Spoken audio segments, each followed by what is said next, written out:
right, all right, all right. So this is our last presenter for today, and she's going to talk about kombucha. And the cool thing is she talks really fast, which I love. I've actually asked her to speed it up, so it's going to be really fast today. I talk about it. And what's cool is on YouTube you can slow it down. There's buttons where you can slow it down. So this presentation, which normally takes 30 minutes, will take 10. I'm kidding. This is Dawn. Bless her. Welcome her. Well, I actually didn't think I was going to talk because everybody else was talking so long. So, kombucha. What do you know about it? Obviously, Mary was talking about fermenting and gut health and all that kind of stuff. So, kombucha is a wonderful item like that if you're scared of other fermented products like sauerkraut or whatever you think it's too sour.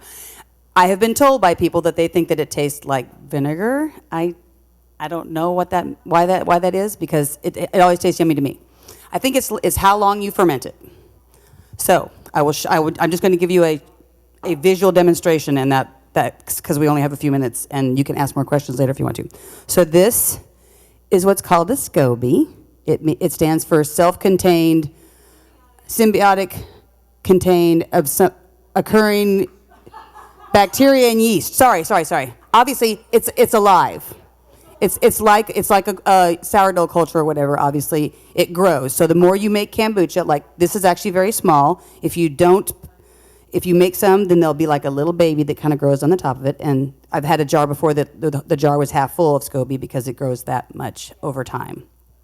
So basically, you take black tea, a gallon's worth of water with 6 black tea bags, and you boil the tea and steep it for like 15 minutes, let it cool off, put a cup of sugar. I know that sounds like a lot, but that's the bacteria and yeast of this SCOBY needs that to grow. So, to eat. So when you have the kombucha at the end of a week after it sits, it will not taste like it's got that much sugar in it. And the kombucha that I have today probably might taste like vinegar because I went on vacation and still let it sit there, so it was fermenting for like 16 or 18 days, which is fine with me. It's just better for your gut, but it doesn't taste sweet like soda normally does. So that's it. So that's what you do. So you can, when you first make kombucha, if you only want to let it sit in this jar for 3 or 4 days, it'll be a lot sweeter. It'll still be really good for you, but you need to let it go longer each time. Usually 8 to 10 days is the maximum. Sorry. The recipe is 1 gallon of obviously pure water, not tap water or anything like that. 6 organic black tea bags. If you have loose tea, you can use 4 tablespoons of tea instead of the tea bag, because tea bags grind up tea. It's not really a great way to. Loose tea is going to be your most beneficial. Most economical, because you can buy a big bag of it and it'll last longer than when you get the tea bags at Kroger. So either 4 tablespoons of tea or 6 tea bags. Steep it in the water for about 15 minutes after it's come to a boil.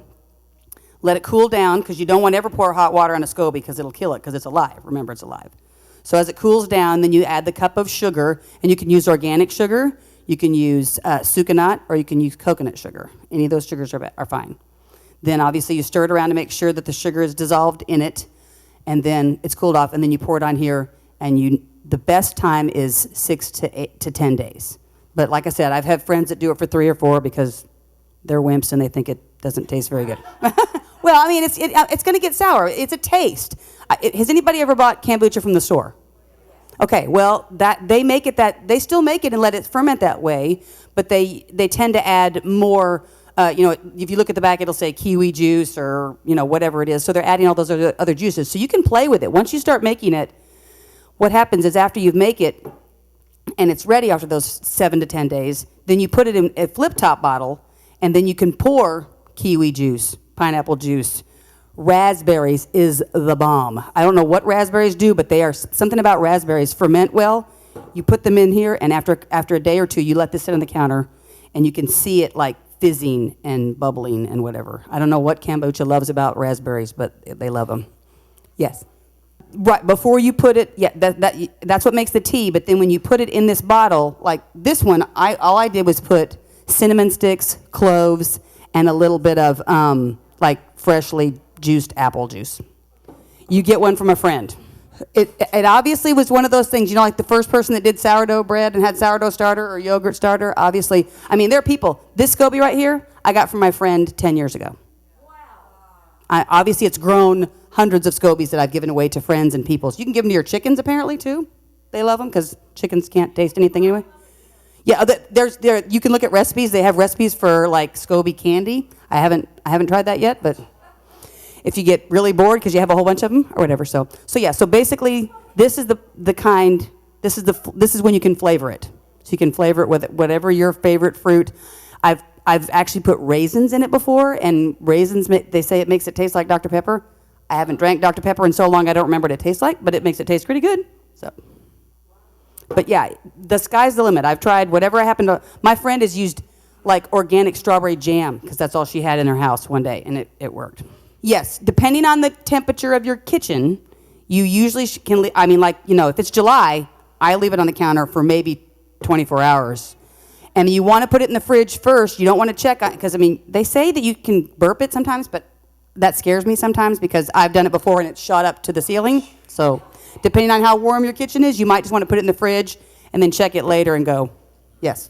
Somebody told me, yes, you told me, basically, if you think that you want it to ferment and you are leaving for a specific amount of time, you're just going to have to put it in the fridge, because if you don't, like friends that I know of, they came back and these were black, broken bottles all over the counter, because it will literally. It's like a gas that's building up in here after the fermentation process. That's why the flip top bottle is the best, because it keeps it in. You can put it in a jar with a lid, it just won't work quite as well as these flip top bottles. And this is like flip-top bottles that my mother-in-law gave me from Aldi from lemonade. So you can get them anywhere for free. You can buy them or you can get them for free if you buy some. Yes. You can. A lot of places online have said to burp it, but I don't. I look at it. See what I just did? That looks fine to me, right? And then you put it in the fridge and you take a taste of it, and if it tastes good, then you can put it back out on the counter if you want to, but generally speaking, if it doesn't taste that great or too sweet, then I don't care. I just drink it, and the next time I go, okay, well, I'll leave it on 2 days next time, or I'll put a few more strawberries in there, or I'll put a little bit of stevia in there. It's fine. I've wanted to use that before too, but honey is so expensive. It's just like, you know what? Since I can use sucanat or even coconut sugar with this now, I'm all over that, because I'd rather just do that instead. Yes, because honey is expensive. Kombucha is another probiotic. So because this is a live culture of something, it's in the same properties as sauerkraut, fermented vegetables, yogurt. All those things are fermented products that are good for your gut. Probiotics. You can buy probiotics, at the store in a little pill, and those are good sometimes to get the right brand. But if you have fermented food products in your diet every day, that's really the best way to have them. Yep. Like have it instead of having a glass of soda or yep. Well, I don't know about that. It's not like soda. It's not nearly as fermented as soda, because I can't even drink seltzer water anymore because it's just too much for me, but it's definitely a flavored drink if you'd rather have something besides water. And another FYI is, because it's a fermented product, if for some reason you're in a hurry and because it's always good to eat a raw food with your cooked foods, like a salad. But if you're running really fast, you don't have time, and you're eating your casserole, just have a glass of this, and it's like having soda and having a salad too. Wow. I do that once in a while when I'm on the run. Mm-hmm. Yeah. That's after it's fermented in this jar for 8 to 10 days. It's called the second ferment. Because people drink it this way, and you can drink it that way. And I have, when I'm in a hurry and I want some, because you can also use other teas. So if you wanted to use all black tea, like 5 tea bags and then 1 fruit tea bag. I've used hibiscus, so then it tastes kind of fruity, but you don't have to worry about doing the second ferment if you don't want to. This is a learning curve. Obviously, the first time you do it, you're going to want to play with it, and depending on what works for you, what's good for you, what you're trying to replace it for, because ultimately you're trying to drink this instead of junky stuff. Like, you don't want to drink soda or sugary drinks or even regular soda. Yes, LaDonna. Yeah, candida. If you have any candida issues, yeah, the sugar is still check your health issues and the things, the different medications or whatever you're on or what you're doing, because this can. Interesting. Well, obviously sauerkraut, though, you only use either salt and whey with the cabbage, as opposed to however this grows. Which, by the way, this grows pretty easily, though, because I've actually, my child left a glass of kombucha like somewhere that we didn't know, and I came back a week later and there was a little SCOBY on it. I know.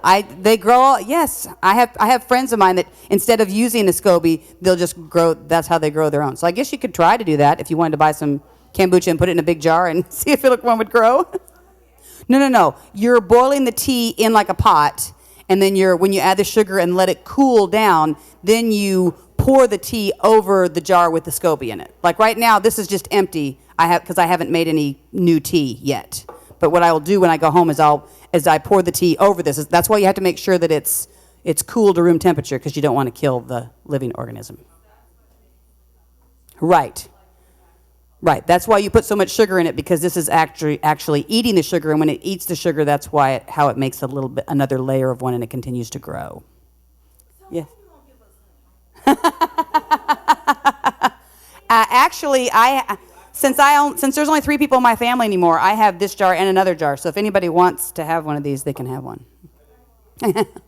And I have, and this is regular organic sugar that, since I'm using sucanat and coconut sugar now, I don't use regular organic sugar, so you can have some of this too. Some of this for you too, Ken, because you ordered from Stutzman's and I said I had sugar instead, remember? Yeah, that's what I'm saying. So if you buy loose organic tea and, even just regular sugar, or organic sugar, making this whole jar costs you less than $1. And this is a gallon, instead of paying $3.49 for it at Kroger. I mean, I think it's definitely, health food has become kind of like cool. So it's like, I'm going to go buy my kombucha at the store. It's like, yeah, well, if you have money to buy that, that's fine. But I'm going to spend $1 and make a whole bunch of it. So, yes. No, the only thing that I've heard that it can do is with just like any time you're changing your diet, you want to be careful. Because if your body is used to eating a certain way and all of a sudden you just stop everything and do something else, it's going to go, whoa, and you're going to detox and all that kind of stuff, and it's not good. Maybe. So some people, they'll start drinking a half a cup for a couple of days, and then they'll drink a cup for a couple of days, and then whatever, just to make sure, listen to your body, and if all of a sudden you feel like you're getting sick, then go back a little bit or whatever. But I'm one of those people that when I find out something that's healthy for me and it's good, I just trudge through the grossness, because I'm like, I can't eat that anymore, so I'm just going to stop, and I'm just going to have sickness for a while. But I had already been eating other things, so I started drinking probably 2 or 3 glasses of it a day every day, and it never bothered me. Well, and that's the way with everything, just like the herbs and the tinctures and everything. God made our bodies and made us to understand how we feel, right? So listen to your body. If you feel something's different than it normally was, then listen to it and say, okay, maybe I need to back up and do a little bit less or do more. I think that's it, unless anybody else. If you want any more questions, I can talk over after too when I give anybody a SCOBY too. So, yay! Yeah. Woohoo. Okay, I only got to talk an hour and a half. I've got no PowerPoint. Okay, I guess I won't talk. Just kidding. Thank you guys for showing up. There's still a lot more information that we can glean from these people and you guys too out there. So let's have a conversation on 101 homesteading. Yes. I've got samples like. Yes, that's right. So we have some plants you can take home here, and we have some samples in the back, and some wonderful tea right here. So God bless y'all. Thanks for coming. Bless you. Bye.